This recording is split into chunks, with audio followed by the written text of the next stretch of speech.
हो गया? एक मिनट, चीज़ें जान दीजिए।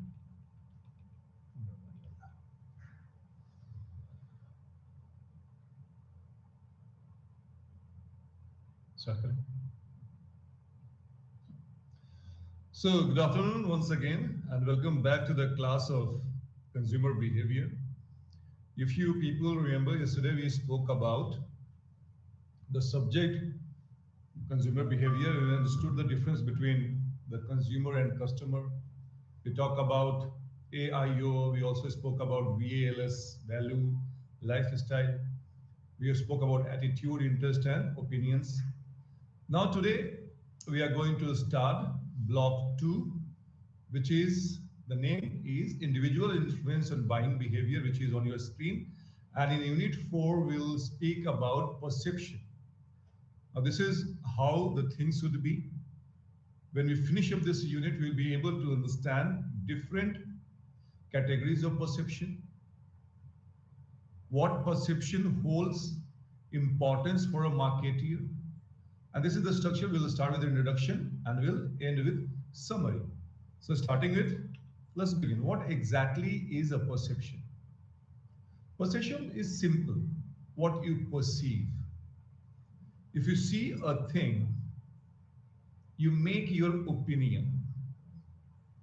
Opinion means you have some orientation towards that thing. For an example, if I see a snake, now I don't know how many people are brave heart in my class, but a normal human being will be scared of a snake. And why that? Because since our childhood days, we have been told, or we have seen, that snakes are dangerous to human beings. They are poisonous, even though most of the snakes are not poisonous. But we don't know how to differentiate because we are not expert in that. So whenever we see a snake, we will be scared because that's the perception what I have made, that a viewpoint what I have made about that snake. It might be on the basis of my, my historical experience, my past experience, but this is what I feel. So if I talk about the perception, it will be my past experience, my needs, my experiences is also mentioned in the third point. So all these things, they build up together to form an opinion or a perception about any particular thing or service or whatsoever. So how this perception is important for a marketer, we will see. We'll move. Now look at this. The definition simply says, the process by which an individual selects, organizes, and interprets stimuli. When I say stimuli, it is a plural of a stimulus, which means something which triggers maybe some thought, maybe some reaction in the body. So what we see, we select, we organizes and interprets that tool into a meaningful and a coherent picture of the surrounding. So that becomes a perception. And if you see the last point, perception is subjective. A common man would be scared of a snake, but if you talk about Indian Army commandos, they are taught how to teach a snake and how to eat snakes. Now subjective, somebody is scared and somebody is not at all scared. So this perception, again, I will tell you, is your idea, is your viewpoint about certain things, which is based on your experience, which is based on your biases, and by which you form a meaningful picture of that, that thing or that stimuli. That is perception, and it is very relative in nature. It is subjective. It differs from individual to individual. I hope this is clear, the definition of perception and how it is formed. So we'll keep moving. Now, stages in the perceptual process. Now, this is not a single step process. Now, you might be thinking, boss, I saw a snake and I'm scared. No, even though a child who doesn't have any experience of a snake, if you show him the or her the snake, that child will not be scared. So it has got steps, and these steps complete the entire process of perception. First, primitive categorization. I told you, primitive categorization means my experience. Somebody told me. It has been ongoing through, since ages. Snakes are dangerous. So first thing that, and then the second point would be, is it actually dangerous? Q check. Q means again the hint. CUE means hint. Yes, it is dangerous, but because it has got a fang, and it's breathing heavily and it's looking dangerous. So that's a hint for me.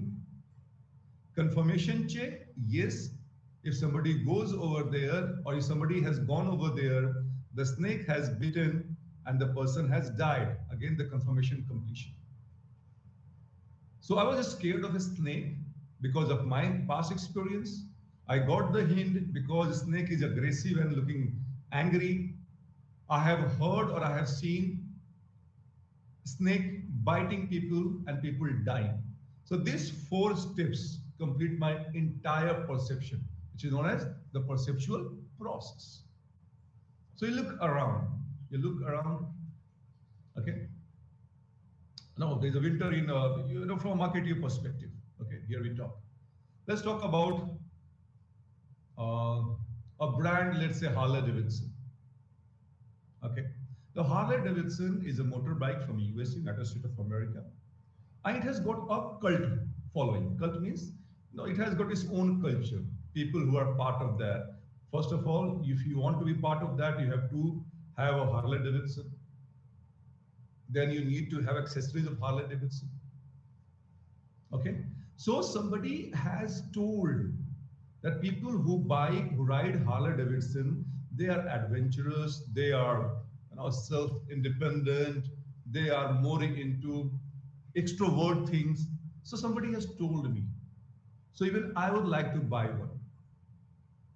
Okay, so before buying, I have got my friends, my neighbors who have got Harley Davidson, and they look amazingly cool in that. So what happens? I buy it.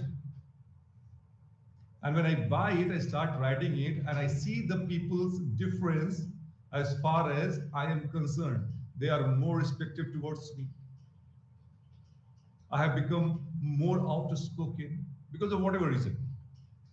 So that confirms, yes, Harley Davidson, if you buy, you become a part of that gang or the pack or the cult, and they have got their own, way of thinking, way of working, and people look up to you. Because if you're riding a Harley Davidson, which starts at 5 lakhs in India, obviously people will look up to you and they will see you somebody who has got money. So you have made a perception about yourself. People have made a perception out of you. So these are the stages in perceptual process. I hope this is clear. We'll move. Now look at this. Now how we do that? So the nature has given us senses, which are known as sensory organs, that is 5 in nature. There's no vision, smell, sound, touch, and taste. By this, we try to interpret or grasp any stimulus, any stimuli, and with the help of these 5 sensory organs, we form a perception. Or my perceptual mapping is done. Okay, moving ahead. Now look at this. Now we have spoken about perception, the definition, perceptual process. Now what exactly and how this is beneficial to marketing? You might ask, fine sir, you are teaching me this thing. I got the idea. But tomorrow if I become a manager, if I join a company, how I'm going to use this thing?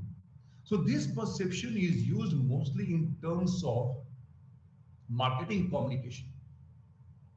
It can be, ATL above the line activities or BTL below the line. I'll explain these two terms.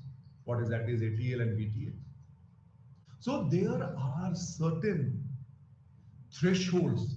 Threshold means the boundary, which is being or which are exploited by marketeer in order to get a consumer attention. The first thing is absolute threshold. Now, absolute threshold, as the name suggests, it is like the minimum stimulus. Take an example. Take an example. I am going on a road and suddenly I saw an ad or a billboard, okay, which talks about having 50% discount because it's an off season. Now this up to 50% discount, I saw it, and that is a stimulus which makes me act in a certain way, and the certain way is to go and purchase it. So that minimum stimulus, the company is not talking all like they are all on TV or like rated on billboards in big words and big font size. Small, 50 up to 50% off. But as I need it, so the mind perceives it. And through my senses, through my eye, I said, fair enough, this brand is good and I have got a 50% discount, so I'll go and purchase it. So that becomes a very subtle way of getting attention of consumer. Second is differential threshold. Now look at this. Now differential threshold means the difference between two forms of advertisement. Okay, you are seeing maybe ad of two brands, and they more or less are they similar. Yesterday we spoke about we took the example of a pair of jeans example, and both have the same features, but the differential threshold is where you have this, you can see the difference between these two ads. Okay, it might be price, it might be the brand name, it might be the quality, or it might be the model which is promoting that brand. So that becomes a differential threshold. And the third point is J&D stand for just noticeable difference. And we have got Weber's law, which we'll talk. J&D, as the name suggests, just noticeable difference. An example, the same pair of jeans has got an ad up to 50%. And suddenly what they do, they remove this up to and they have written 50% off. Now you are able to understand it. You are able to differentiate it. It is not in a big way, but in a very subtle way, but it is still, because your senses are sharp, you are able to figure out that difference. Whereas Weber's law says, if a company wants to perform better than their previous attempt or previous, let's say, endeavor, I'll explain this thing with an example. Take an example, if a company wants to change its logo. Many companies, they have changed, right from Tata to Mahindra, they have changed their logo as per the demand of the market. So if a company wants to change its logo in order to register the new logo, the company has to advertise or has to bombard the market with higher intensity. The concept is very simple. If you want to draw a line, a bigger line than an existing line, without rubbing or without doing anything, you have to simply draw a bigger line to it. So if you want that people should forget about your previous logo, you should come out with higher intensity of ad present everywhere so that it gets registered in the consumer mind. And after some times, people forget about your old brand or a punchline or a logo, and they now are more concerned with the new thing. So that's called Weber's law. So if you want to, make people forget, you have to get something which is better than the previous one. So the question might be asked, explain Weber's law with respect to consumer behavior. So this is what you can write. So here we spoke about sensory threshold. We talk about absolute threshold, differential, J and D, just noticeable difference, and Weber's law. We'll move ahead. Now perceptual selection. I told you, if you remember, that on an average, there are 50,000 messages which an individual encounters every day. Now, how to get the biggest challenge of a marketer is how to get your attention when you are overloaded with messages, when there is technology interfering in your life, or a hard-pressed life, a stressful life. But unless you don't register, unless you don't see a marketer's ad or a product, I'm not sure how we're going to buy it. But I don't want to go overboard. I don't want to go and start talking on your face in a big way, in a loud way, because that also irritates a consumer. Take an example, you're watching a cricket match and one ad keeps on popping. A player is out of your favorite team and the ad comes up. Now you get irritated, right? So the marketeers, they believe into doing or following a sublime technique approach. It's mentioned over there, subliminal perception or technique, which is not very loud, but in a very subtle way, in a very slight, small way. You slip those things what you want to talk to, and consumer perception or consumer sensory organs are so sharp or so heightened that they will got the message. What do you do that? Embeds, where you place, let's say, a small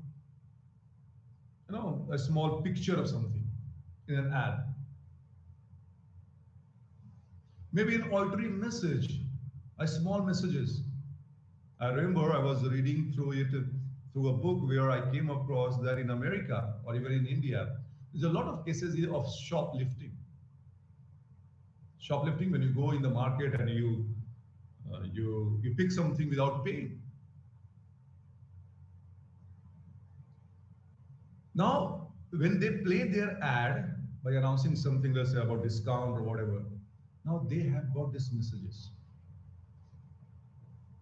that once you are caught shoplifting, you will be prosecuted. So the consumer, they understood that thing. Consumer folklore. Folklore means some stories. Now I'm sure you would be seeing the ad of Chyawanprash. Maharshi Dhanvantri, if I'm not mistaken, he was very weak. Then he had a concoction of 50 herbs, and then he became, healthy and strong. So the same recipe we are offering in today's time, and that's from Patanjali Baba Ramdev, a consumer folklore. Okay, to drive the point home in a big way or in a strong way. And the last is low level of auditory stimulation. I was talking about the shoplifting. Now in the shoplifting, there is a auditory message. The shoplifting lifters will be prosecuted. But there's another way of saying this thing in a very small or a low level, not on a very high level decibel, a low level that shoplifters are dishonest people. I am an honest man. So if I keep on sending these messages in a sublime, in a subtle way, sadharan tarike se, people will, when I say people, I mean their sensory organs will grasp it. And you'll be able to drive home. Take another example of any a cloth, maybe a clothing brand. Now, when I talk about clothing brand and when I say embeds, it can be always mentioned. It can be always mentioned that this bedsheet is also used by this celebrity. Altering message. When you sleep, you will get a nice sleep in the night. Consumer folklore, we have been in the market since the last 150 years. Even our forefathers have slept on this thing. Low level auditory stimulation, if you don't sleep on this bedsheet, will not get a sound sleep. You will be lacking somewhere. And as you have a need, if you remember, we spoke about the purchasing process. There is a need recognition, the first stage is. So if you have got a need, I am sure your organs are so sharp by nature, they will absorb it. So that's about the perceptual selection. We'll move ahead. Now look at this summary. Here we spoke about perception, the process of perception, perceptual process. We also spoke about that perception is subjective in nature. So this will give and how perception helps a marketeer. We spoke about different type of thresholds. We also talk about Weber's law. So this was all about perception. I hope this is clear to you. We'll move. Now, we spoke about fair enough the perception. But are there any ways of changing those perception? Because if you remember, I told you perception is from your past experience, your biases. And you have learned certain things in a certain way, which might be getting a hindrance or becoming a hindrance for a marketeer. Because when I say that usage of too much of mobile phone is not good for your health. But now, because of the cheap data and cheaper smartphones, I would like, a marketeer would like to change that perception. Maybe they have got some feature which doesn't hurt your eyes. Now, I want to change your learning, which you have done so on the basis of your past experience. So are there any ways how to do it? So let's understand the process of learning, the concept of learning, and how memory helps a marketeer when I am or when he or she is advertising. Go ahead. I would like you to go through this thing. Meanwhile, I will take a sip of water.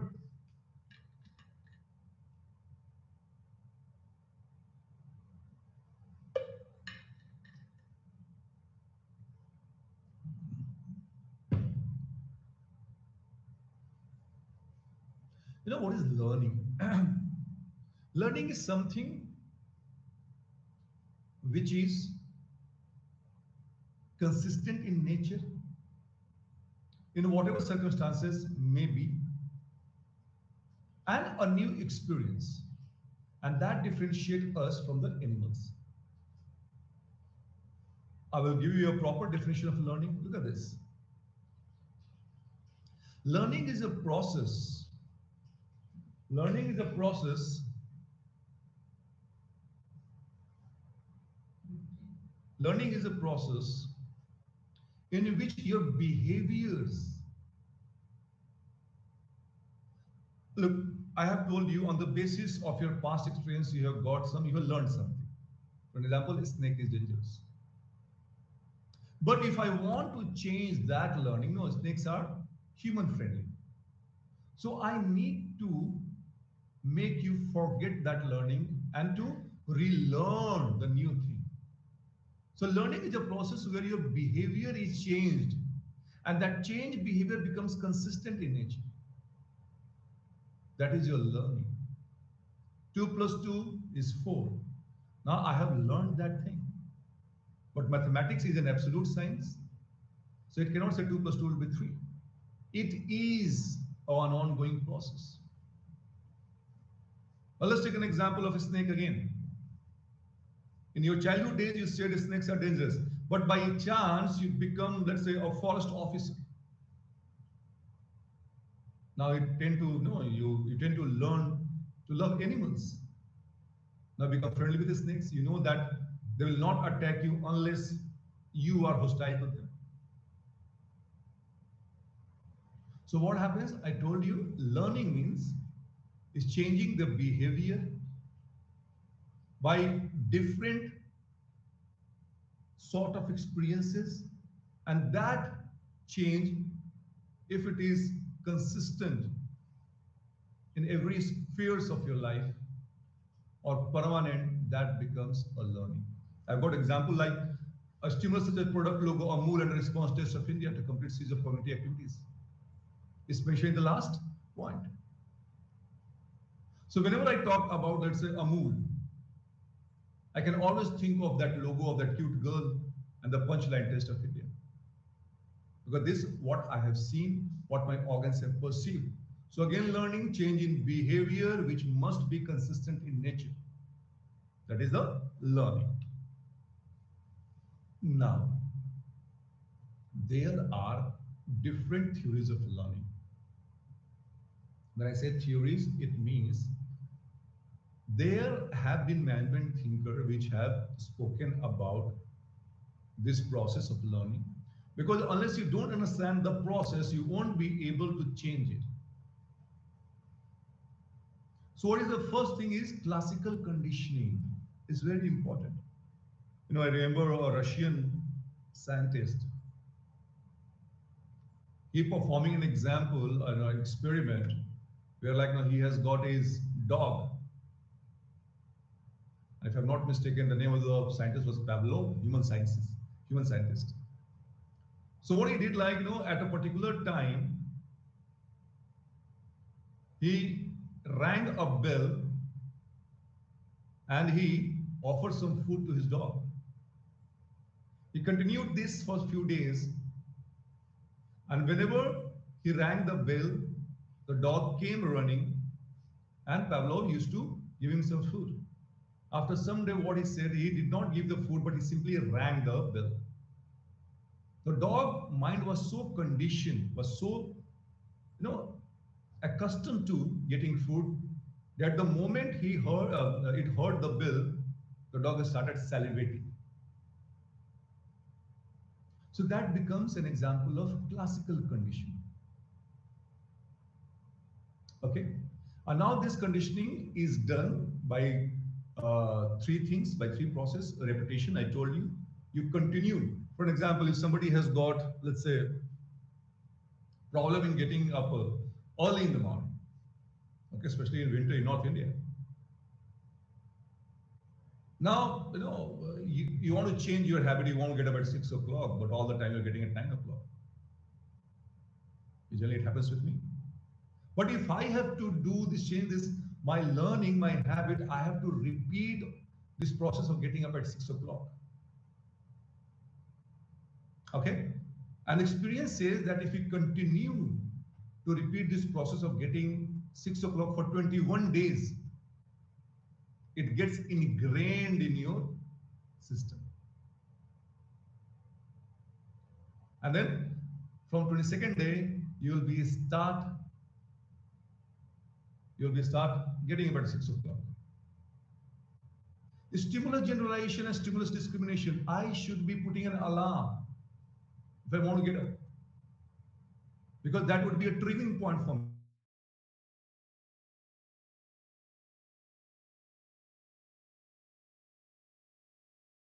That alarm with my phone ring.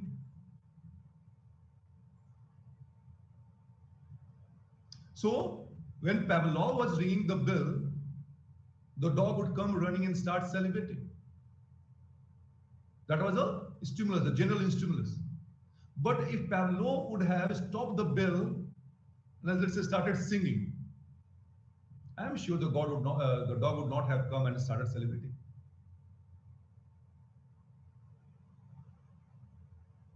So this is the first theory of classical learning, that this is how you teach somebody. So from a marketing perspective, if you want to make people aware about your product, about your services, you need to have a higher frequency in the initial days. So if you see some companies changing their ad or changing their logos or whatever, so don't do it for 2 or 3 days. They keep on doing for few days. and then the market gets accustomed to your changes. Same is with the same with the operant conditioning and cognitive learning theory. Cognitive learning theory is something to do with your thinking process. You use it, and then you think that it is good or not. And if you find it good, you change your past experience. For an example, another example you can say.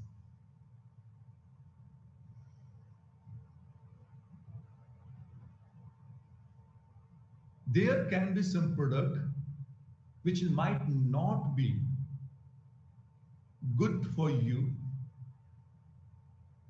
This is what you thought in the beginning, till the time you have used that product. Okay, let's say chewing gum, Wrigley chewing gum, or Bloomer.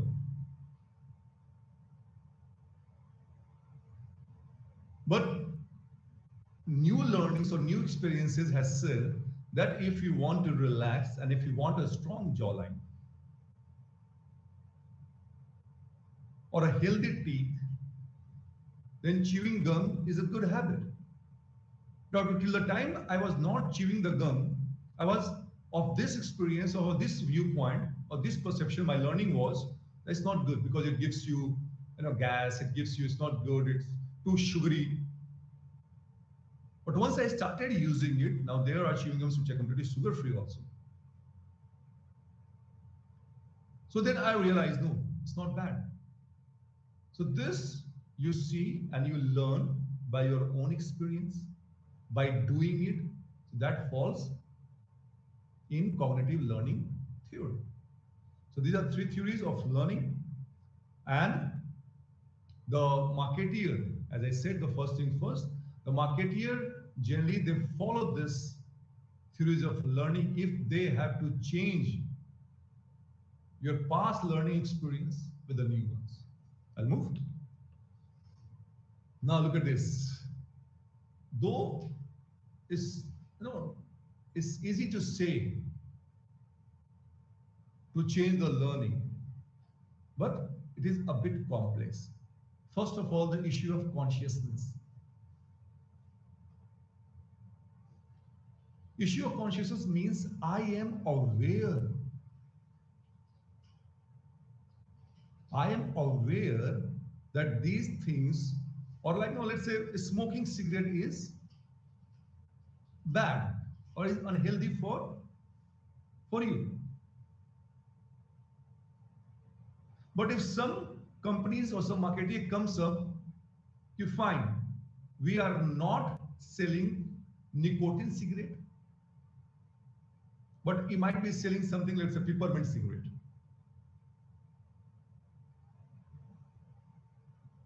Or something which is not as dangerous, as harmful as nicotine.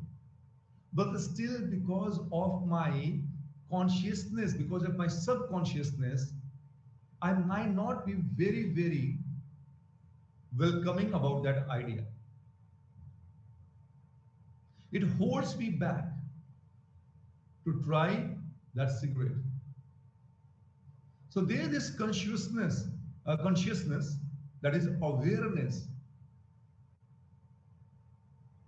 which becomes an issue when it comes to changing my experience. Second is observational learning. Here people watch. People watch and then they try to change their behavior. Take an example of Harley Davidson that I was talking about. When I have seen people who are riding Harley Davidson, they are respected or they are considered adventurous. They have got their own people, they have got their own rules and regulation. And I see people are respectful towards those people. Now, what I knew that bikers are not good people. They are antisocial. But when I see those people, they are riding the bike and they are well appreciated and they are loved, it changes my learning.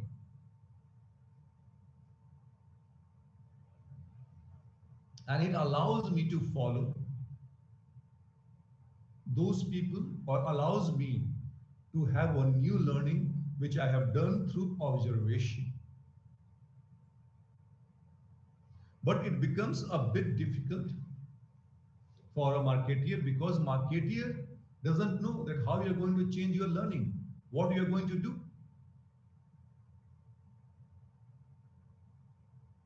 Because it might happen that your observation, you are observing something, but you are perceiving it. You are perceiving it not in the right way, the way the marketeer wants you to perceive. So these are the two issues which a marketeer faces. It talks about changing your learning. I will talk about the memory, structure, and functioning. We all know memory means having knowledge, having information stored for a long period of time so that you can use it whenever you require it. How a snake is bad? Because I have seen a snake biting people and dying. So it becomes a CPU, a central processing unit of your body, like whatever computer. The same goes with the memory. Memory means the stored information which I can use whenever I see a similar kind of a stimulus. And I was talking about your previous experience. So this previous experience is your memory. We'll talk about it. Now, how you do that? I have got my memory. I have got information. But how I'm going to get that information? Generally, a human brain has got infinite space. I can store your, if I ask you, you would be remembering not all the events, but yes, few of the important events from your childhood days, because it has got a memory. So how I should retrieve, how I should get memory from my inventory or from the storage, because that's important from a marketing perspective. Because even though if I'm giving you cues, even if I'm giving you some stimulus, you are not trying to, or you are not having that reaction, because might be your memory is not supporting the way the way you are reacting. So there are certain ways, certain rules which a marketeer uses if it has to do, or it has to get connected with your memory. Factors influencing retrieval. Give us some, like some stimulus that allows me to get my get me in touch with my memory. I get a nice food which reminds me of my my mother's food, so I can connect with that. State dependent retrieval, like the situation where I am in. It's winter in North India, so I should be wearing jacket, because my memory says, the information what I have got says that I should be wearing it if I want to protect myself. Familiarity, yes, winter is familiar to me. And the moment the winter sets in, we start wearing warm clothes. Salience. It means that the winter, yes, it will bring coldness. It has got some unique properties which will trigger my memory, and I will be able to retrieve those information. Pictorial versus verbal clues, very important, sir. Pictorial means something which I saw in a picture, or verbal clues, somebody says, hey, it's winter time, let's go and buy a new coat or a new jacket. Or I see an advertisement, models wearing nice leather jacket. So that is the cue for me. And I should get back in touch with my information, my storage, and try to retrieve so that I can go ahead and buy it. So this is the way how you retrieve your information. Now, measuring memory for advertising, again, it's very important from a marketeer perspective. They know the marketeer, because you pay so much of money in that for advertising, in TV, in radio, outdoor. So the marketeer must be able to measure that this advertising, how much it impacts your memory. So it has got two techniques called recognition versus recall. Now, in an ideal situation, they will, the advertisers, they ask few people, they will show you, let's say, 25 commercials. And then they will show you, let's say, a catalog, or they will ask you to write about those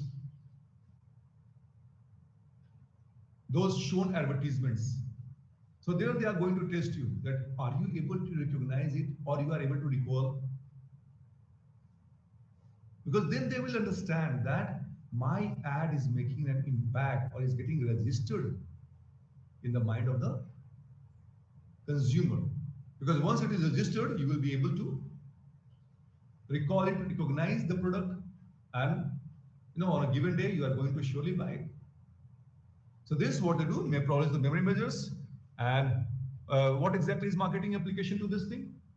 We all know if I have to buy certain things and I have got a memory about a particular brand, so obviously the moment I see it, I will recognize it and I'm going to buy it.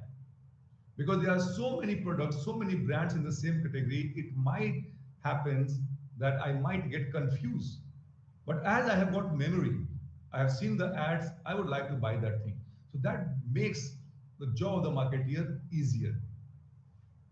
So these are the applications, or this is how memory helps a marketeer, which makes the selling easier for them. So summary, we spoke about the learning process. We also spoke about how a marketeer can change the learning, what exactly, how the learning helps, or what are the application of this learning process or this relearning process from a marketeer perspective.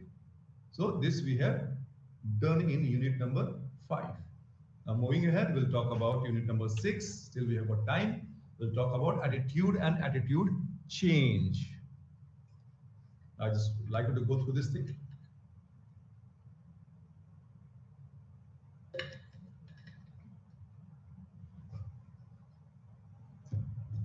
Now here we'll talk about attitude. What exactly it is? Let us see. An attitude is something, is a favorable or unfavorable disposition towards a subject or towards an object. A snake, you perceive it to be dangerous and you are scared. So being scared is your attitude, which is not favorable. But if I see, let's say, good food, I have got a memory which is good about it, which is positive about it. So my attitude, my approach, my disposition would be favorable. So this attitude is a predisposition, an approach which can be favorable or unfavorable on the basis of my past experiences, on the basis of my memory storage about a given object or a subject. We'll move ahead. Now, how attitude is important. I was giving an example of Harley Davidson. Now, Harley Davidson, though it's costly and all accessories are costly, but as it has got a cult following, and my attitude, my approach towards Harley Davidson is very, very favorable and positive. So if I have the money, given a chance, obviously I'm going to buy that Harley Davidson. So that makes the job of a marketeer very, very easy. And that is why the term brand image comes into the picture. Brand image means the image of the brand which a market or which the consumer has perceived or has made, which might be favorable or unfavorable. If favorable, obviously I'm going to buy it. If unfavorable, I'm not going to buy it. That's for sure. So this attitude helps me to make a decision as far as purchasing goes. We'll move. Now look at this. I have got three constituents of consumer attitude. Okay, the attitude has got three constituents: cognition, affect, and connection. What exactly is? We'll talk about it. Let's move. Oh, sorry. Okay, I will go back. I'll explain this thing. Now, cognition. Cognition, as I have been talking about, it is about your thinking part. Okay, that what you think, something to do with your mind. Here we're talking about the attitude, the formation of attitude. So what you think and what is the effect of that thinking and how you're going to perceive it, how you're going to use it. So to put in a simpler way, if there is any stimulus, I see it, I start thinking about it, it might have a positive effect or a negative effect, again on the basis of my stored memory. And memory is nothing but all about the information. And if whatever I have got the effect, how I am going to use it, or how I showcase that attitude about that particular subject. So these three are the constituents of an attitude. Now there are different models which talk about attitude. We'll talk about here. Look at this. I mentioned over here. Cognitive, the knowledge and perception. This is also known as a tri-component model. The cognitive, the affect, and cognition. What I said? Cognitive, something to do with your thinking part. Affective, how, what is the effect and how I am going to behave or act. That becomes a cognitive component. Okay, we'll move. Now, functions of consumer attitude. First thing first, if I let me see, utilitarian function. As the name suggests, utility. Usage. Are there uses of this attitude?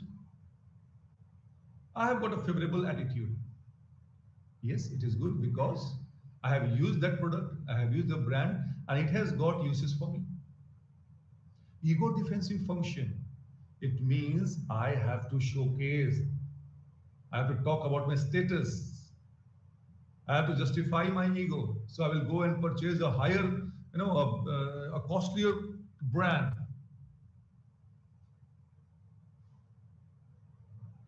Because I have to showcase to the society that yes,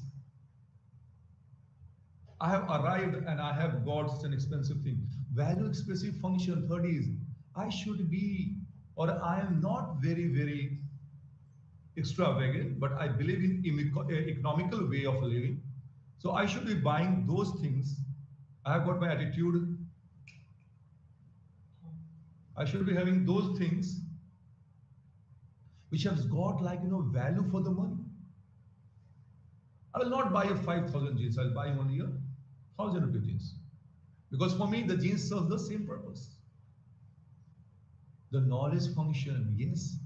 I am a professor, so I should be having that kind of attitude. That whatever I buy, I should be getting knowledge out of it. So I read Economic Times, I purchase certain books of marketing. So these are the few approaches, few examples of attitude.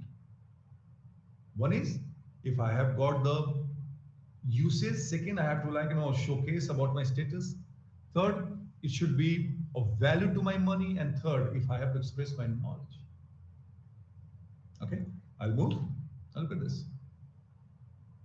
Now, consumer attitude models. We spoke about tri-component models. Now we'll talk about consumer attitude models. The attitude, first is the attitude towards object model. What it says, attitude is a function of evaluation of product, specific beliefs and evaluation. It talks about the object. It talks about the product and try to evaluate it. जिसको हिंदी में कहते हैं आकलन करना कि क्या उसके फायदे हैं on the basis of my memories. Second is towards behavior model. I will behave in a certain way, in a particular way, depending building again upon my information towards that object. And third, both, the combination of these two. First thing is towards my view toward this thing. Is it good, bad, or ugly? Okay. Now, how I will behave towards it? Do I want to purchase it or do I don't want to purchase it? And third would be my action thing. No, I'm not going to buy it. I walk away from there. So that becomes a reasoned action model. So we spoke about dry component, we spoke about consumer attitude models. Now I will talk about the summary part. Or maybe I'll explain one more thing to this thing.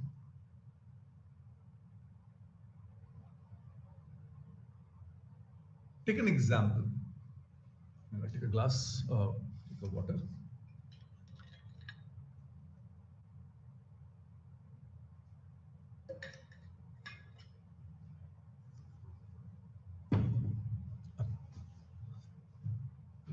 Take an example of, let's say, a phone. Okay, a mobile phone. Let's say iPhone 14 Pro. Now, when I see this thing, I know that iPhones are non-hackable. You cannot hack it. The virus cannot infiltrate it.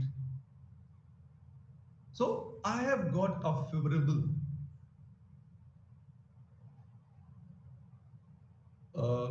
disposition or favorable orientation towards that phone, because iPhone is a brand and I know only few people that can afford it because it's expensive also. Now, second, my towards behavior model would be a favorable one. Even I would like to buy it. I would like to have it. And the third would be like, do I have the money? If I have the money, surely I'm going to buy it. But if I don't have the money, I'll simply walk out or walk away. So here we spoke about this consumer attitude models, where we talk about three types of models towards object, behavior, and action. Now, finally, in a summary, here we're talking about attitude. Attitude is important because attitude is your disposition, is your posturing towards an object or a subject that can be favorable or unfavorable, depending upon the memories, depending upon the information. And this attitude is important for a marketeer and also for you, when I say you, I mean the consumer, because this attitude will decide that you are going to make the purchase or not. This unit also spoke about tri-component model, where we spoke about cognition, we spoke about affect, we spoke about connection, in which whenever we see a thing, we start thinking. And if it has got some effect, it can be positive, it can be negative. And on the basis of those things, I am going to act. We also spoke about the application of this attitude in consumer behavior, which is important. Because if a consumer is not disposed favorably towards a product or a services, trust me, he will not buy it and also will spread some bad thing about that product or services. So that's why attitude, as we discussed in our previous unit, the learning, attitude is important. This helps a marketeer with his jobs, because if you are favorably disposed towards any product or any brand, trust me, the market will buy it and you don't have to push your product. It will be pulled by the consumers from the market. Lastly, we also spoke about yes, consumer attitude models, where you spoke about your attitude towards object when you see it, how you react to it, how we behave accordingly, and finally, that will be combination of these two approach. I feel good about it because it has got good function. My evaluation is positive, so I'll go and buy it. But if I don't have favorable attitude towards that, it might happen that I am not going to purchase it. So with this, we have come to the end of this unit, and I hope this has given you some idea. This has given you some idea about the attitude. So moving ahead, we'll talk about personality and self-concept. Okay. So what exactly is personality and what is self-concept? We'll talk in this thing. We'll also spoke about some theories of personality. Let's figure out what it says.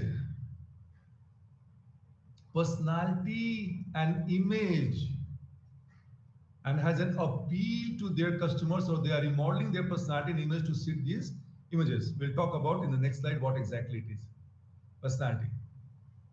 Personality has, or is a blend, or is a concoction, is a collection of your behavior or your characteristic. And we all know every individual has different personalities. They have got their particular characteristic. You like something, you don't like something. And why it is important? Because if you are aware about your personality, if the marketeers are aware about your personality, when I talk about personality, I mean the collection of your behavior. When I say behavior, the way you act, and characteristic, that is your don'ts and your do's. So if I understand my personality, I will make purchase according to my personality. If marketeer knows my personality, they will place their brand or product accordingly. So that is a personality. Now, nature of personality, as I told you, is consistent and enduring. It is different, but personality can change depending upon the situation. I might not be very good, let's say, when I was in school, in terms of my looks, in terms of my dressing sense. But as I grew up, I joined a corporate world, and there I learned things. So personality can change. I started developing certain likes. So it's enduring, it's long lasting, but flexible also, and it is different from one individual to another individual.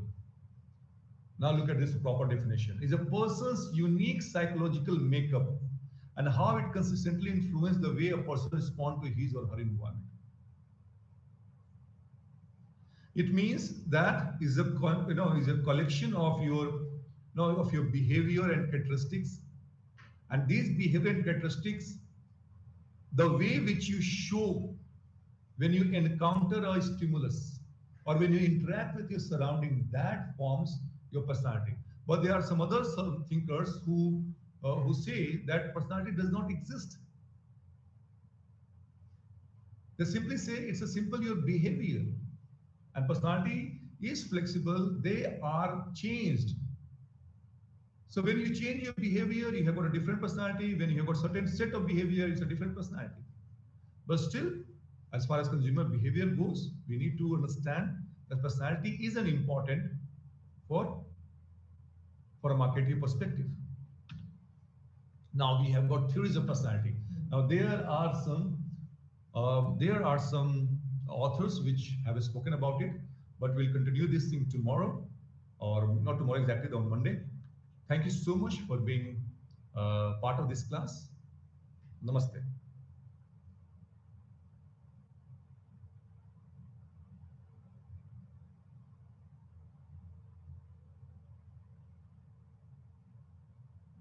Okay.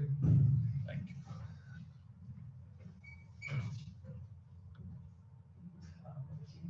Is it?